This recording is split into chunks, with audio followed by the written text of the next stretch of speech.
فمن رغب عن سنتی فلیس منی، جس نے میری سنت کو چھوڑ دیا، اس سے منہ موڑا، وہ مجھ سے نہیں ہے، میرا اس سے کوئی تعلق نہیں۔ لڑکیاں ناچ رہی ہیں، عورتوں مردوں کے مخلوط اجتماع ہیں، عورتیں بن سور کے میک اپ کر کے جلوس نکال رہی ہیں، نبی صلی اللہ علیہ وسلم کے روزے کا ماڈل بناتے ہو کیک کے اوپر، پھر اس پہ چھریاں چلاتے ہو، بیت اللہ کا ماڈل بناتے ہو، پھر اس پہ چھریاں چلاتے ہو۔ یہ دنیا کا معاملہ ہے، سنگ مرمر لگائیں یا کچی زمین ہو، نماز کا ثواب وہی ہے، نماز کا طریقہ وہی ہے، اے سی والی مسجد ہو یا بغیر پنکھوں والی مسجد ہو، نماز کا ثواب وہی ہے، اجر میں کوئی کمی نہیں۔ آج ابو بکر سب کو دلاسے دے رہے ہیں، مصطفیٰ کا ماتھا چوم رہے ہیں، واہ نبیہ، واہ صفیہ، واہ خلیلہ کے آوازیں لگا رہے ہیں، مسجد میں آ کر کہہ رہے ہیں اجلس یا عمر من کان یعبد محمد فإن محمد قد مات۔ ہر لمحہ قرآن اور سنت کا ترجمان، فضیلت الشیخ توصیف الرحمن۔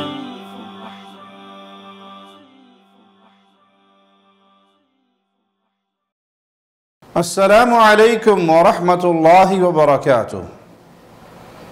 ان الحمد للہ نحمده ونستعینه ونستغفره ونعوذ باللہ من شرور انفسنا ومن سیئات اعمالنا، من يهده اللہ فلا مضل له ومن يضلل فلا هادی له، اشہد ان لا الہ الا اللہ وحدہ لا شریک له واشہد ان محمدا عبدہ ورسولہ، اما بعد۔ امام الانبیاء، امام کائنات، امام اعظم محمد الرسول اللہ صلی اللہ علیہ وسلم سے پیار کرنا، آپ سے محبت کرنا، یہ اہل ایمان، اہل توحید، اہل الحدیث کا شیوا ہے، کیونکہ ہمیں نبی کریم صلی اللہ علیہ وسلم کا یہ فرمان پہنچا ہے کہ تم میں سے کوئی اس وقت تک مومن نہیں ہو سکتا جب تک وہ اپنی بیٹے، اپنے ماں باپ اور پوری انسانیت سے بڑھ کر رسول اللہ سے پیار نہ کرے صلی اللہ علیہ وسلم۔ آپ کی تعریف بھی کی جائے، آپ کا مقام بھی بیان کیا جائے، جو مقام اللہ نے آپ کو عطا کیا، اور اللہ نے ہمارے پیارے نبی صلی اللہ علیہ وسلم کو بڑا اعلیٰ مقام عطا فرمایا۔ آپ اللہ کے بندے ہیں، آپ اللہ کے رسول ہیں، اور اللہ کی ساری مخلوقات میں سب سے افضل و اعلیٰ ہیں۔ انسانوں میں آپ پوری انسانیت کے سردار ہیں، جن اور انس کی طرف نبی بنا کر بھیجے گئے، اور قیامت تک اب کوئی اور نبی نہیں آئے گا، آپ نبی و رسولوں میں سب سے افضل اور خاتم النبیین۔ آپ علیہ السلام کی بعثت کے بعد اب دجال تو پیدا ہوں گے، کذاب تو پیدا ہوں گے، لیکن کوئی سچا نبی نہیں آ سکتا۔ آپ آخری نبی ہیں۔ آپ صلی اللہ علیہ وسلم نے اپنے بعد دعوی نبوت کرنے والوں کو دجال اور کذاب کہا۔ کذاب ہوں گے، دجال ہوں گے، لیکن سچا رسول کوئی نہیں ہوگا۔ لا نبی بعدی، آپ یہ اعلان فرما کر گئے کہ اب قیامت تک میرے بعد کوئی نبی نہیں آئے گا۔ بعثت انا والساعۃ کہاتین، اللہ نے مجھے بھیج دیا، اب میرے بعد جو چیز آنی ہے وہ قیامت ہے، اب کوئی اور نبی نہیں۔ اور اگر کوئی دعوی نبوت کرے تو وہ کذاب ہے، وہ دجال ہے، بعض ظالم جاہل جھوٹے نبیوں کے لیے، نبوت کے جھوٹے دعوے داروں کے لیے نرم گوشہ پیدا کرنے کے لیے کہتے ہیں کہ مرزا قادیانی کو برا نہیں کہنا چاہیے، بلکہ یہاں تک کہتے ہیں ہم اس کا ادب و احترام کرتے ہیں۔ انا للہ و انا الیہ راجعون۔ رسول اللہ صلی اللہ علیہ وسلم نے اسے کذاب اور دجال کہا جو دعوی نبوت کرے، اور تم کہتے ہو کہ ہم اس کا ادب کرتے ہیں، احترام کرتے ہیں، وہ اپنے مذہب کا بانی ہے، وہ مذہب کا بانی نہیں ہے، اس کا کوئی مذہب نہیں ہے. جس وقت اس نے یہ دعویٰ کیا وہ مرتد بھی ہوا اور واجب القتل بھی ہوا. اسے صرف کافر قرار دے دینا کافی نہیں تھا، بلکہ اسے اس وقت ارتداد کے جرم میں قتل کرنا چاہیے تھا. تو اس کے اہل ایمان کے دل میں کوئی احترام نہیں، نہ احترام سے اس کا ذکر کیا جائے گا. کیوں؟ ہمارے آقا علیہ السلام نے ہمیں یہ درس دیا کہ میرے بعد جو دعویٰ نبوت کریں گے وہ کذاب اور دجال ہوں گے. یہ جو مختلف مذاہب کے اڈوں پہ جا کر دنیا کمانے کے لیے،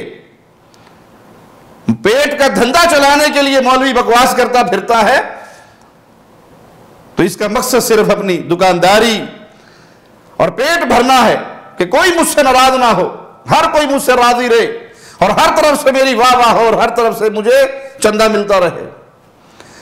وگرنہ مومن یہ برداشت ہی نہیں کر سکتا کہ رسول اللہ صلی اللہ علیہ وسلم کے بعد کوئی دعوی نبوت کرے، اور اگر کوئی یہ جرم کرے تو کسی مومن کے دل میں اس کذاب اور دجال کا ایک رائی کے دانے کے برابر احترام نہیں رہ سکتا.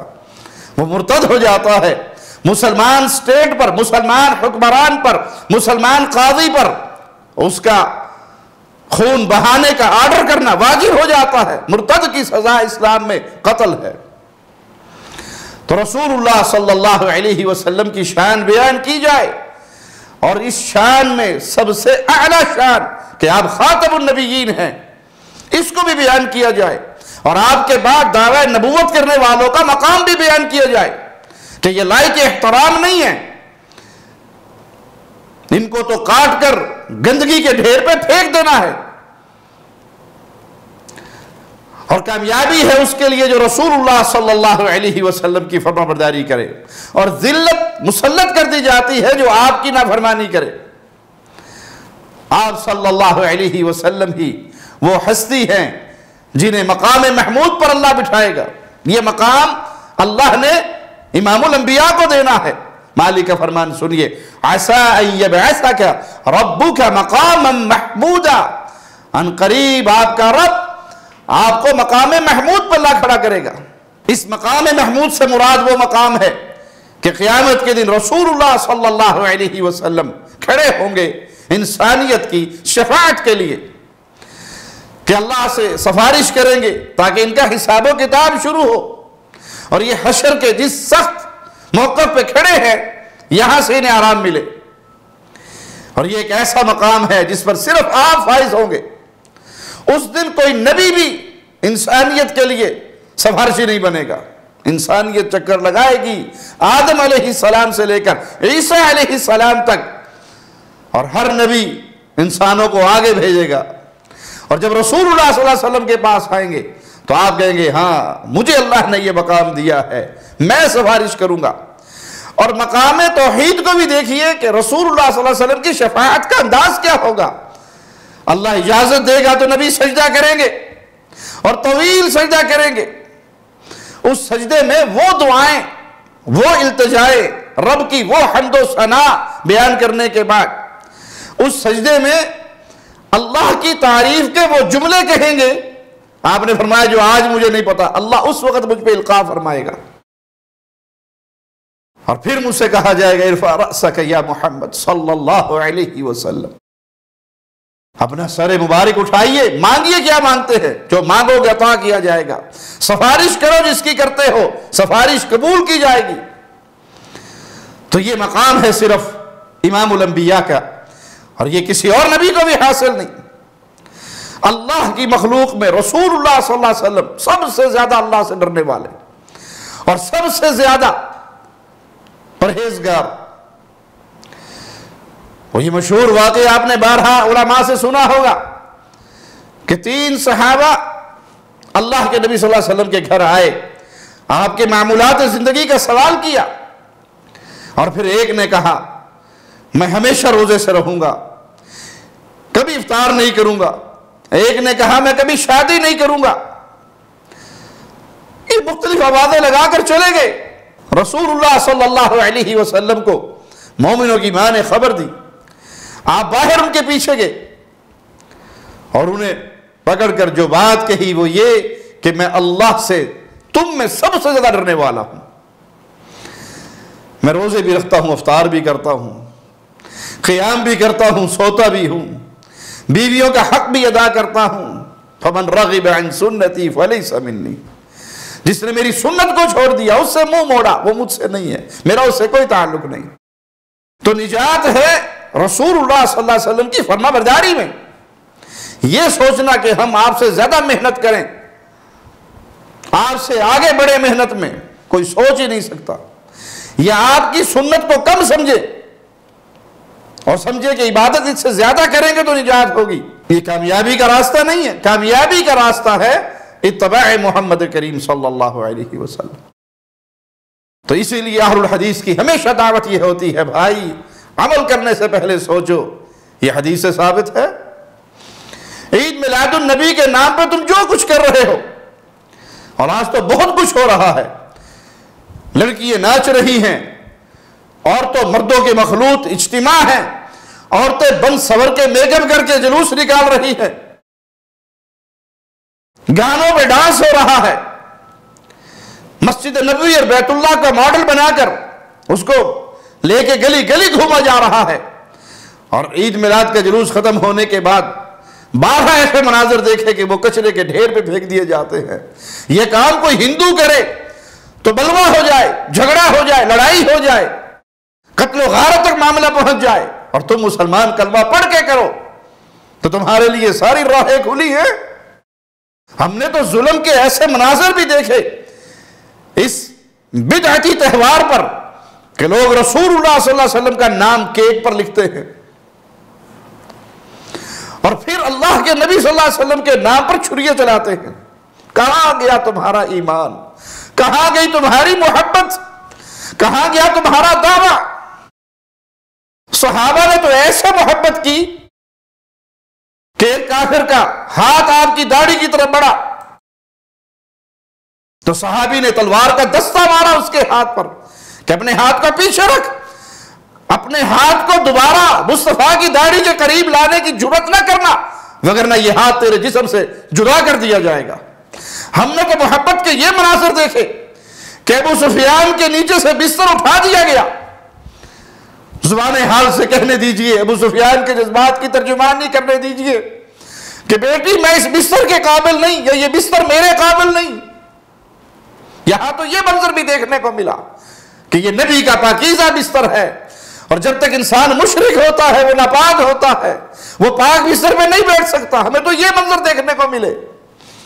پیارے نبی صلی اللہ علیہ وسلم کے صحابہ کے محبت کا یہ منظر دیکھنے کو ملا کہ وضو کے قطرے آپ کے جسم مبارک سے زمین پہ نہیں آتے، صحابہ اسے لینے کے لیے لپکتے ہیں، اور تم محبت کے جھوٹے دعوے دار نبی صلی اللہ علیہ وسلم کے روزے کا ماڈل بناتے ہو کیک کے اوپر، پھر اس پہ چھریاں چلاتے ہو، بیت اللہ کا ماڈل بناتے ہو، پھر اس پہ چھریاں چلاتے ہو، آقا کا نام لکھتے ہو، اور پھر تمہارا یہ ہاتھ شل کیوں نہیں ہو جاتا؟ تم بے ہوش کیوں نہیں ہو جاتے کہ تم مصطفیٰ کے نام پہ چھریاں چلا رہے ہو؟ مولا علی نے تو کہا تھا کہ آپ کا نام جہاں لکھا ہوا ہے، یہ صلح نامہ لکھتے ہوئے کفار کہہ رہے نام مٹا دو، میں مصطفیٰ کا نام نہیں مٹا سکتا، میں محمد رسول اللہ کا نام نہیں مٹا سکتا، اور تم نبی کے نام پہ چھریاں چلاؤ، اور پھر بھی تم سنی کے سنی رہو، مسلمان کے مسلمان رہو، محبت کے دعوے میں بڑے اونچے رہو۔ شیطان نے تمہیں کس کام پہ لگا دیا؟ جن صحابہ نے اپنے بچے قربان کروا دیے، اپنی گردنیں کٹوا دی، کیا ان صحابہ کے لیے یہ کیک کاٹنا، یہ جلوس نکالنا، یہ جھنڈیاں لگانا، یہ چراغاں کرنا یہ کوئی مشکل کام تھا؟ جنہوں نے اپنی جانیں قربان کر دی، ام عمارہ کبھی دائیں سے کبھی بائیں سے احد کے میدان میں رسول اللہ کا دفاع کرتے ہوئے نظر آئی، تو کیا ان کے لیے میلاد النبی پہ جشن منانا مشکل کام تھا؟ تم نے رسول اللہ صلی اللہ علیہ وسلم کے راستے کو چھوڑ دیا۔ اصل مقام تو آپ کی عزت کو بیان کرنا ہے، اور وہ ہے آپ کی فرمانبرداری کے ذریعے آپ کی عزت کی جائے، آپ کی نافرمانی کرنے والے پر اللہ ذلت مسلط کر دیتا ہے۔ کبھی تو تنہائی میں بیٹھ کے سوچو، یہ عید میلاد النبی منانا ثواب کا کام ہے یا گناہ کا؟ اگر یہ گناہ ہے تو ہر مسلمان کو رکنا چاہیے، اگر یہ ثواب ہے تو کبھی تو عقل کے ناخن لو، یہ ثواب کا کام تھا تو ابو بکر، عمر، عثمان و علی اس سے پیچھے کیوں رہے؟ اگر یہ ثواب تھا قرآن اس سے خالی کیوں ہے؟ اگر یہ ثواب تھا احادیث اس سے خالی کیوں ہے؟ اگر یہ ثواب تھا صحابہ کا عمل اس میں یہ موجود نہیں ہے، خالی کیوں ہے؟ آج تمہارے مفتیوں کو یہ جواب دینا پڑ رہا ہے۔ الیاس قادری صاحب کہتے ہیں کہ لازمی نہیں ہے۔ شریعت میں جب کوئی چیز شریعت سے نہ ٹکراتی ہو اور شریعت جس کو منع نہ کرے تو وہ جائز ہوتا ہے۔ صحابہ کرام نے یہ لینتھر کی مسجدیں، سریے، سیمنٹ اور اونچی اونچی مسجدیں کب بنائی تھی، پنکھے کب لٹکائے تھے، اے سی کہاں لگائے تھے مسجدوں میں۔ یہ ڈھکوسلے ہیں جو تمہارے مفتی بیان کر رہے، یہ دنیا کا معاملہ ہے۔ سنگ مرمر لگائیں یا کچی زمین ہو، نماز کا ثواب وہی ہے، نماز کا طریقہ وہی ہے۔ اے سی والی مسجد ہو یا بغیر پنکھوں والی مسجد ہو، نماز کا ثواب وہی ہے، اجر میں کوئی کمی نہیں۔ لائٹنگ ہو یا لالٹینیں جلی ہوئی ہو، ثواب وہی ہے، کوئی فرق نہیں۔ لیکن تم اس عید پر کہتے ہو کہ اجر ہے، ثواب ہے، جنت میں جانے کی گارنٹی ہے، تو پھر بتاؤ صحابہ اس سے کیوں محروم رہے؟ تابعین کیوں محروم رہے؟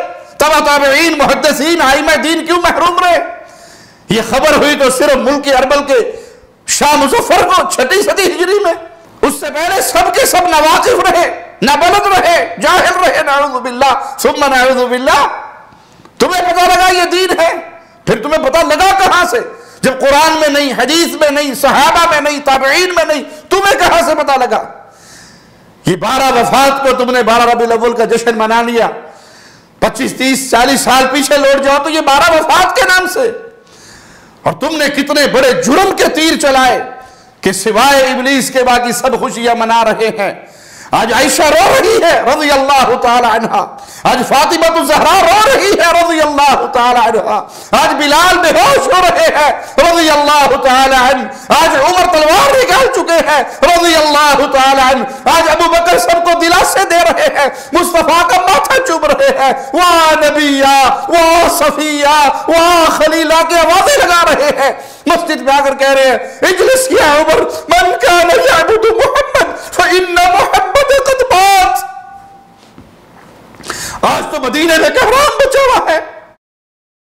انس کہتے ہیں مدینے کا تاریخ ترین دن وہ دن تھا جس دن مصطفیٰ مدینے سے فوت ہو کر قبر میں دفن ہو گئے، رب کی جنتوں کے مہمان بن گئے۔ صحابہ رو رہے ہیں۔ ایک صحابی کا قول ہے کہ ہم ایسے بکھر گئے جیسے بکریوں کا چرواہا غائب ہو جائے تو بکریوں کا ریوڑ بکھر جاتا ہے۔ آج مدینہ تاریخ ہو گیا، تمہیں ناچنے کا موقع ملا۔ آج مدینے میں غم کے بادل چھا گئے، تمہیں اپنی عورتوں کو بنا سوار کر باہر نکالنے کا موقع ملا۔ آج صحابہ رو رہے ہیں، تم جشن منا رہے ہو۔ آج مومنوں کی مائیں رو رہی ہے، تم جشن منا رہے ہو۔ آج فاطمہ الزہرا آواز لگا رہی ہے کہ یہ غم جو مجھ پہ ٹوٹا سورج پہ ٹوٹ جاتا، سورج اندھا ہو جاتا، پہاڑوں پہ ٹوٹ جاتا، پہاڑ ریزہ ریزہ ہو جاتے۔ فاطمہ الزہرا تو رو رہی ہے، حسن و حسین نانا نانا کی آوازیں لگا رہے ہیں، اور امت محمد ناچ رہی ہے، ڈانس کر رہی ہے، انڈین گانوں پہ رقص کر رہی ہے۔ یہ مجلس سجی ہوئی ہے، تم بھی رسول سے محبت کرنے والے ہو، تم گستاخ رسول ہو، اور یہ کہہ کر تم صحابہ کے گستاخ ہو۔ کیا آج سب خوشیاں منا رہے ہیں سوائے ابلیس کے؟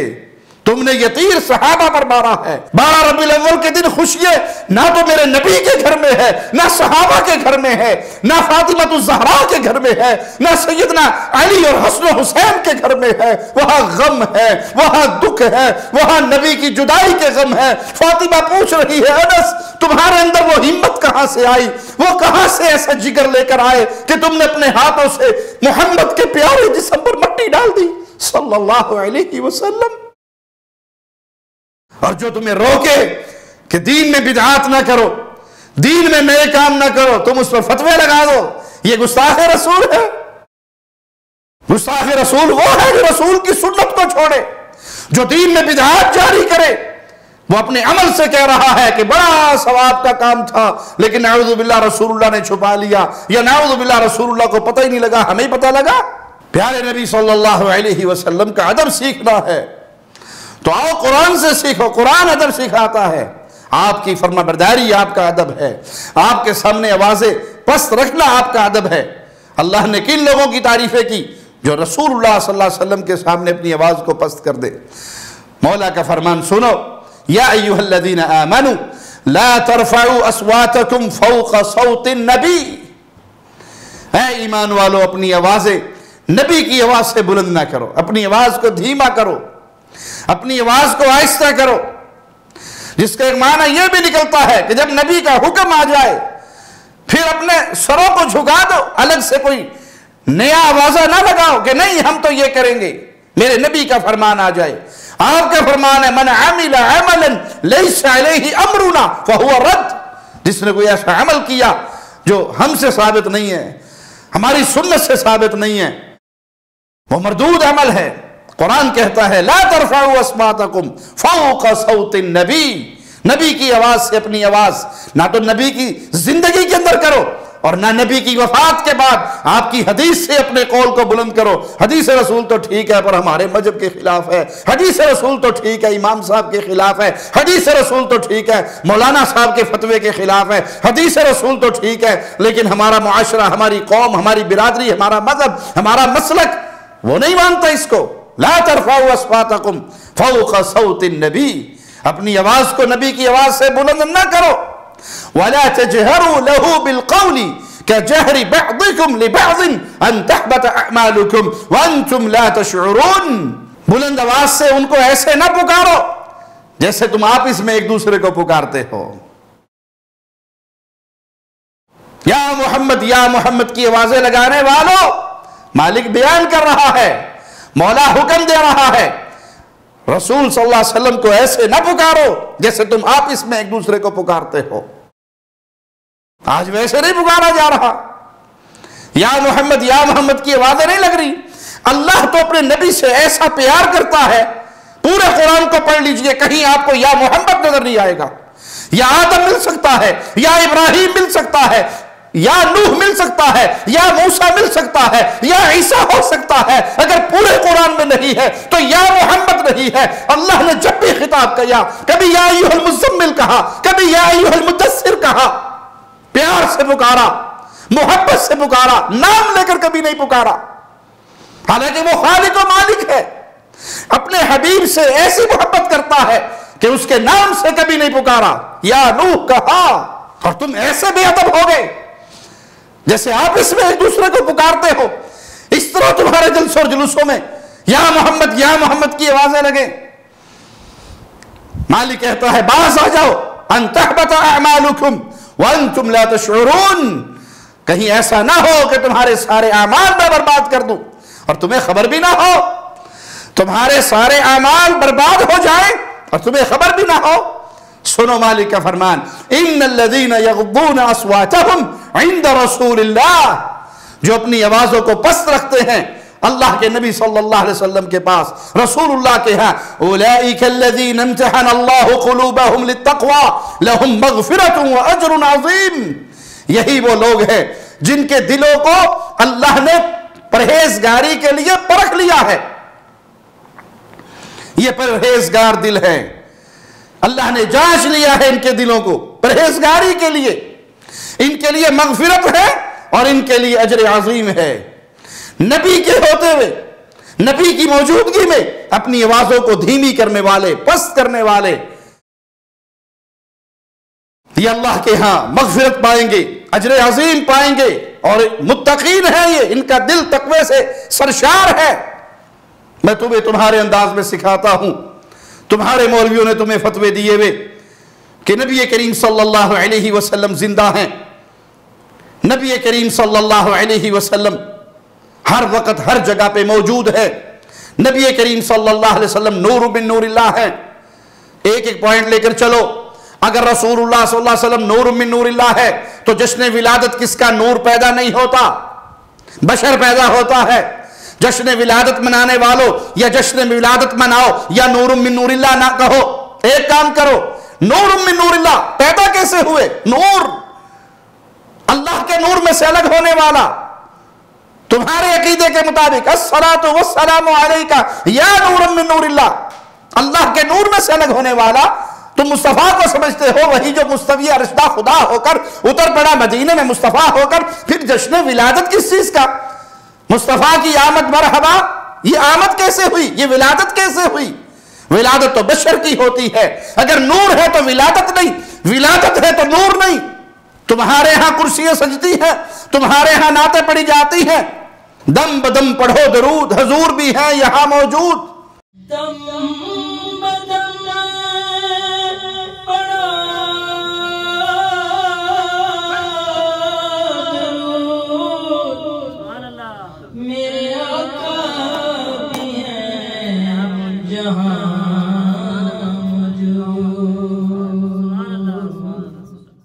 تمہارے عقیدے کے مطابق اللہ کے نبی صلی اللہ علیہ وسلم ان جلوسوں میں، ان جلسوں میں تمہارے مولویوں کے مطابق تشریف لاتے ہیں، اور قرآن کہتا ہے، انداز قرآن پہ غور کرو، ان الذین یغضون اصواتهم عند رسول اللہ، جو اپنی آواز رسول اللہ کے سامنے پست رکھتا ہے، اولئک الذین امتحن اللہ قلوبہم للتقوی، انہی کا دل پرہیزگاری کے لیے رب نے جانچ لیا۔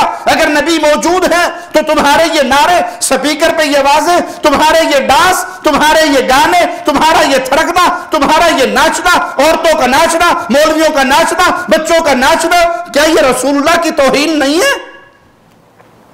کیا یہ قرآن کا انکار نہیں ہے؟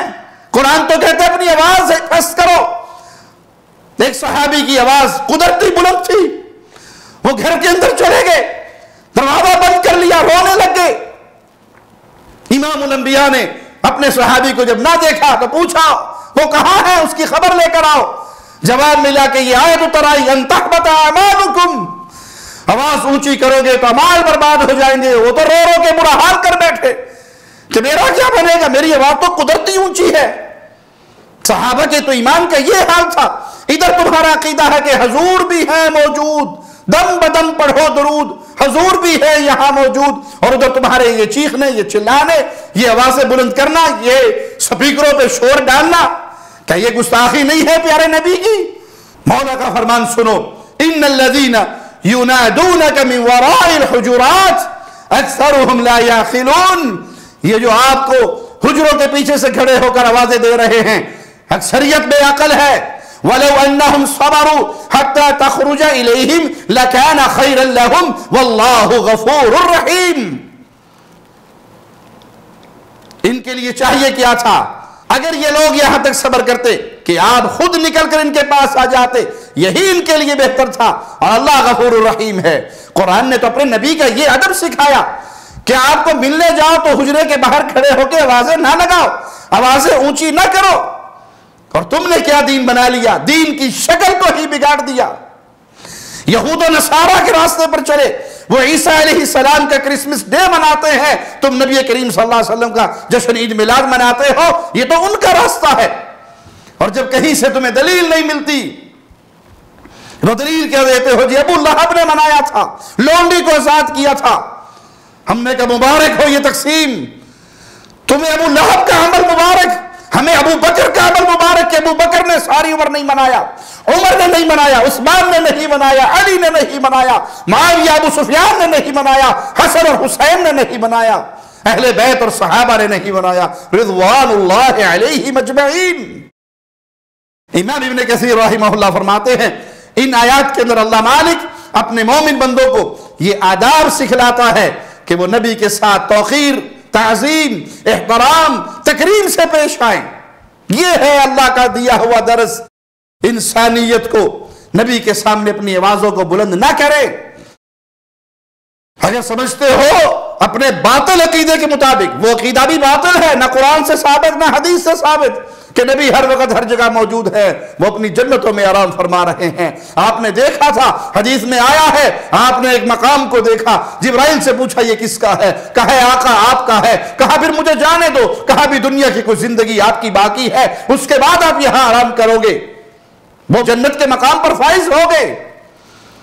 تمہیں یہ جو پٹی پڑھائے گی جھوٹ کی بنیاد پہ، لیکن اس پر بھی تم قائم نہیں رہے، اپنے عقیدے کے مطابق اس پہ بھی قائم ہو کہ نبی زندہ ہے، موجود ہیں، حاضر ناظر ہیں، تو پھر اپنی آوازوں کو آہستہ کرو۔ آوازیں بلند کرنے کی اجازت شریعت نہیں دیتی۔ اللہ مالک نے نبی کریم صلی اللہ علیہ وسلم کو ان کا نام لے کر پکارنے سے منع کر دیا، جیسے عام لوگ پکارتے ہیں، بلکہ آپ کو رسالت کے وصف سے پکارا جائے۔ صحابہ بیٹھتے تھے، یا رسول اللہ، اس مقام رسالت سے، اس پیارے لقب سے خطاب کرتے ہوئے آپ سے کلام کرتے تھے۔ مولا کا فرمان سنو، لا تجعلوا دعاء الرسول بینکم کدعاء بعضکم بعضا، تم اللہ کے نبی کے بلانے کو ایسا بلاوا نہ کر لو جیسا تم آپس میں ایک دوسرے کا ہوتا ہے، ایک دوسرے کو جیسے تم پکارتے ہو ویسے رسول اللہ کو نہ پکارو۔ ان کے مقام، ان کی شان، ان کی عزت اور احترام کے ساتھ اس وصف سے پکارو جو اللہ نے ان کو عطا کیا ہے۔ جیسے اللہ مالک نے خود اپنے نبی صلی اللہ علیہ وسلم کو نبی اور رسول کے القاب سے مخاطب کیا۔ اللہ تعالیٰ اور اللہ کے فرشتے آپ پر درود و سلام رحمت بھیجتے ہیں، اللہ نے اپنے بندوں کو بھی آپ پر صلاۃ و سلام بھیجنے کا حکم دیا۔ مالک کا فرمان سنیے، ان اللہ وملائکتہ یصلون علی النبی یا ایھا الذین آمنوا صلوا علیہ وسلموا تسلیما۔ اللہ تعالیٰ اور اس کے فرشتے اس نبی پر رحمت بھیجتے ہیں، اے ایمان والو تم بھی ان پر درود بھیجو اور خوب سلام بھی بھیجتے رہا کرو، یہ حکم ہے ہمیں۔ لیکن کتاب و سنت کی کسی صحیح دلیل کے بغیر آپ کی تعریف، آپ کی توصیف میں کوئی دن معین کرنا، کوئی کیفیت معین کرنا وہ جائز نہیں ہے۔ کیوں شریعت نے معین نہیں کیا؟ نبی کی یاد، نبی کا ذکر وہ کسی ایک دن کے لیے خاص نہیں، یہ دن خاص کرنا تو کفار کا طریقہ ہے، یہ تو بدعت ہے۔ کوئی یوم والدین مناتے ہیں، کوئی یوم father day, mother day, teacher day, labour day, یہ کہاں سے آیا؟ کفار سے آیا۔ ماں ہمیشہ یاد رہتی ہے، باپ ہمیشہ یاد رہتا ہے، استاد ہمیشہ یاد رہتا ہے اس کی تربیت، اور رسول اللہ صلی اللہ علیہ وسلم تو زندگی کے ہر عمل میں ہمیں یاد رہتے ہیں۔ نماز پڑھنے لگے ہو نبوی پڑھنا، تجارت کرنے لگے ہو نبوی کرنا، کاروبار کرنا ہے نبوی کرنا، معاملات کرنے ہیں نبی کو دیکھنا، بیوی بچوں کے ساتھ پیش آنا ہے نبی کو دیکھنا، حکومت کرنی ہے تو نبی کو دیکھنا۔ ایک ایک معاملے میں، ارے یتیم ہو تو مدینے کے یتیم کو دیکھو، حاکم ہو مدینے کے حاکم کو دیکھو، تم جس حال میں بھی ہو ہر حال میں محمد الرسول اللہ کی زندگی نور بن کے تمہارے سامنے چمک رہی ہے۔ کمانڈر ہو، فاتح ہو، مکے میں داخل ہونے والے فاتح کو دیکھ لو، تاجر ہو، خدیجہ کے سامان بیچنے والے تاجر کو دیکھ لو، تم زندگی کے کسی موڑ پہ کھڑے ہو، ہر موڑ پہ تمہیں نظر آئیں گے محمد الرسول اللہ۔ استاد ہو تو اصحاب صفا کے استاد کو دیکھ لو، ایک ایک لمحہ، ایک ایک زندگی کا شعبہ چمک رہا ہے مصطفیٰ کی سیرت سے۔ خامد ہو، عائشہ کے خامد کو دیکھ لو، بابا ہو، فاطمہ کے بابا کو دیکھ لو، سسر ہو، علی کے سسر کو دیکھ لو، داماد ہو، ابو بکر و عمر کے داماد کو دیکھ لو۔ کوئی زندگی کا موقع ہے جس زندگی کے موقع پر امام الانبیاء، امام کائنات، امام اعظم محمد رسول اللہ صلی اللہ علیہ وسلم ہمارے لیے رہبر و رہنما نہ ہو؟ آپ تو ہر وقت ہماری زندگی میں ہیں، ہماری نمازوں میں آپ ہیں، ہمارے ذکر میں آپ ہیں، ہماری شکل و صورت میں آپ کی یادیں ہیں۔ ہم ہر عمل پہ حدیث رسول کو جب لیتے ہیں تو گویا ہم آپ کو دیکھ کر آپ کے پیچھے چل رہے ہیں۔ کوئی ایک دن یاد کرنے کے لیے اللہ نے مقرر نہیں کیا کہ بس صرف سال میں ایک دفعہ 12 ربیع الاول کا جلوس نکال کے پورے سال چھٹی ہے۔ زندگی کا ایک ایک لمحہ ہمارے لیے مصطفیٰ کی سیرت نور کا مینارہ بن رہی ہے، اور ہم ہر لمحے اپنے آقا کو یاد رکھتے ہیں۔ نام آتا ہے تو کہتے ہیں صلی اللہ علیہ وسلم۔ ہمارا تو سونا، ہمارا اٹھنا، ہمارا جاگنا، ہمارا کھانا، ہمارا پینا، ہماری شادی، ہماری غمیے، ایک ایک مسئلے میں ہم سب سے پہلے ذہن میں کیا آتا ہے؟ مصطفیٰ سوئے کیسے تھے؟ اللہم باسمک اموت واحیا۔ مصطفیٰ اٹھے کیسے تھے؟ الحمدللہ الذی احیانا بعد ما اماتنا۔ ایک ایک مسئلے میں مصطفیٰ کی حدیثیں ہمارے لیے روشن ہیں، مصطفیٰ کی یاد ہماری زبان پہ ہے، مصطفیٰ کا پیار ہمارے دل میں ہے۔ یہ کوئی ایک دن کا محتاج نہیں ہے کہ کوئی ایک دن مقرر کرو اور باقی سارا سال چھٹی کر لو۔ جنہوں نے صرف آپ کی پیدائش کے دن آپ کی یاد کے لیے خاص کر دیا، باقی سارا سال نمازوں سے چھوٹی، نیکیوں سے چھوٹی، ان کا حال پھر کیا ہے کہ وہ گھناؤنی بدعت کر رہے ہیں۔ اس لیے آپ ان لوگوں کے نعرے کو سن لو، جو ہونا عشق مصطفیٰ تو زندگی فضول ہے، چہرے پہ داڑھی نہیں ہے، مرنے کے لیے تیار ہے، نبی کی بات ماننے کے لیے تیار نہیں، قبروں پہ سجدہ کر رہا ہے کیونکہ مرنے کے لیے تیار ہے، حدیث رسول پڑھ کر توحید سیکھنے کے لیے تیار نہیں، قبروں کا طواف کر رہا ہے کیونکہ نبی کے عشق میں مرنے کے لیے تیار ہے، نبی کی محبت میں دین سیکھنے کے لیے تیار نہیں ہے، توحید سیکھنے کے لیے تیار نہیں ہے، اپنی بیٹیوں کو بے پردہ گھما رہا ہے کیونکہ مرنے کے لیے تیار ہے، دین پہ عمل کے لیے تیار نہیں۔ نبی کے دیے ہوئے دین کو سیکھو، نبی کے دیے ہوئے دین کو اپنے اوپر لاگو کرو۔ نبی صلی اللہ علیہ وسلم جشن نہیں دے کر گئے، مشن دے کر گئے، اس مشن کو اپناؤ۔ قولوا لا الہ الا اللہ کے واضح کو لے کر کھڑے ہو، اور آپ کا سب سے بڑا مشن کیا تھا؟ قولوا لا الہ الا اللہ۔ اے دنیا والو توحید کو سمجھ جاؤ، اے دنیا والو لا الہ الا اللہ کو سمجھ جاؤ۔ تفلحو تملک العرب والعجم، تم کامیاب ہو جاؤ گے، عرب و عجم کے مالک بن جاؤ گے۔ یہ تھا وہ دین جو آپ دے کر گئے، یہ تھا آپ کا مشن جو آپ دے کر گئے۔ ولادت کے دن سے اختلاف ابو جہل کو نہیں تھا، ابو لہب کو نہیں تھا، کفار مکہ کو نہیں تھا، عتبہ شیبہ کو نہیں تھا، طائف کے کافروں کو نہیں تھا، مدینے کے منافقوں کو نہیں تھا۔ ولادت کے دن سے کس کو اختلاف تھا؟ اختلاف کب ہوا؟ 40 سال سے محبت کرنے والے کفار مکہ، قریش مکہ اختلافی کب ہوئے؟ دشمن کب بنے؟ پتھر کب برسائے، کانٹے کب پھینکے، ساحر اور جادوگر کب کہا؟ جب آپ نے کہا قولوا لا الہ الا اللہ، تب انہوں نے کہا ہے یہ کیا کہا؟ اجعل الالہۃ الہ واحدہ، ساروں کو چھوڑ کر ایک کو پوجے؟ بڑی عجیب دعوت لے کر آئے ہو، آبا و اجداد سے کبھی یہ ہم نے بات سنی نہیں۔ ابو لہب نے کہا تیرے ہاتھ ٹوٹ جائیں نعوذ باللہ، رب نے کہا تبت یدا ابی لہب وتب، ابو لہب تیرے ہاتھ ٹوٹ جائیں۔ اختلاف ولادت سے نہیں تھا، مشن سے تھا، توحید سے تھا، عقیدے سے تھا۔ آپ ولادت کے دن کا جشن دے کر نہیں گئے، زندگی بھر کا مشن دے کر گئے کہ جس کام میں رسول اللہ کا مبارک لہو گرا، جس کام میں صحابہ کا مبارک لہو گرا، اس کام کو نہ بھولنا۔ اے میری امت، اے میری امت، جس نے مجھ سے سن لیا وہ آگے پہنچائے۔ بلغوا عنی ولو آیہ، ایک آیت بھی تم تک پہنچی ہے، ایک حدیث بھی تم تک پہنچی ہے تو آگے پہنچا دو۔ یہ تھا وہ مشن جس کو آج امت بھولا بیٹھی، اور شیطان نے جشن ولادت میں لگا کر پورے دین توحید سے ہی منہ موڑ دیا۔ ضرورت ہے آپ صلی اللہ علیہ وسلم کی دی ہوئی باتوں پہ عمل کرنے کا، کیونکہ وہ باتیں اپنی مرضی سے نہیں کرتے تھے۔ وما ينطق عن الهوى ان هو الا وحی یوحى، وہ اپنی خواہش سے دین کی بات نہیں کہتے تھے، وہ تو صرف وحی ہے جو اتاری جاتی ہے، نبی پر وحی ہوتی تھی اور نبی اس وحی کو بیان کرتے تھے۔ لہذا سنت میں شک پیدا کرنا، سنت کی شان کو گھٹانا، سنت کا انکار کرنا، سنت کی اپنی طرف سے تعویلیں کرنا، یہ ہے آپ کی اصل گستاخی۔ نبی نے جو سنتیں دی ان سنتوں کو سنبھال لو، ان سنتوں کو سینے سے لگا لو، ان سنتوں پہ عمل کرو، دین کو سیکھو، علم کو حاصل کرو، علماء کے ساتھ جڑ کر رہو، علماء کے گستاخ نہ بنو، علماء کی توہین کرنے والے نہ بنو، علماء کو گالیاں دینے والے نہ بنو۔ یہ علماء عام ہستیاں نہیں ہیں، ورثۃ الانبیاء ہیں، یہ نبیوں کے وارث ہیں۔ ان کو گالیاں نہ دو، ان کے سامنے بدزبانی نہ کرو، ان کی توہین نہ کرو۔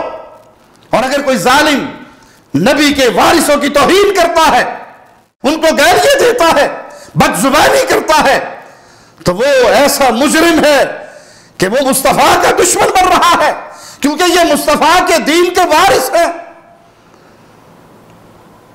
اور انبیاء کے وارثوں کو گالیاں دینا اپنی دنیا اور آخرت برباد کرنے کے مترادف ہے۔ اللہ سے ڈرو، توبہ کرو، علماء کی عزت کو سمجھو، علماء کے مقام کو سمجھو، علماء کے مرتبے کو سمجھو۔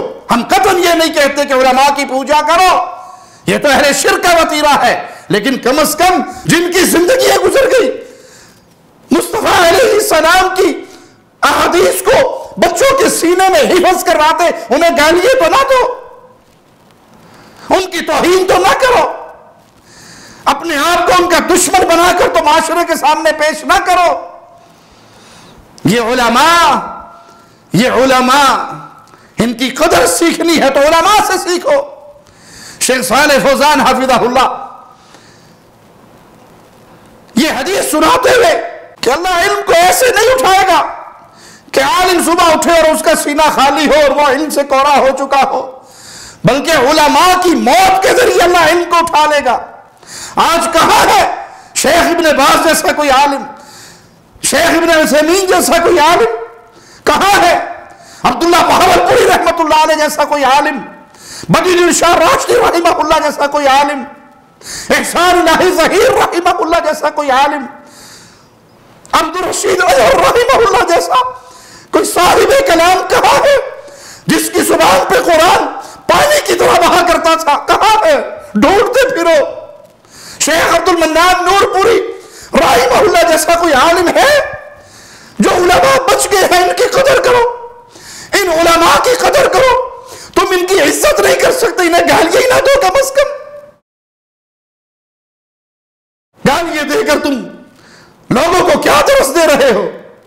لوگوں کو کیا پیغام دے رہے ہو؟ یہ علماء کو گالی دینا دین کی توہین کرنے کے مترادف ہے کہ یہ رسول کے وارث ہے، یہ اللہ کے نبی صلی اللہ علیہ وسلم کی دی ہوئی امانت کو سینوں میں لے کر بیٹھے ہیں۔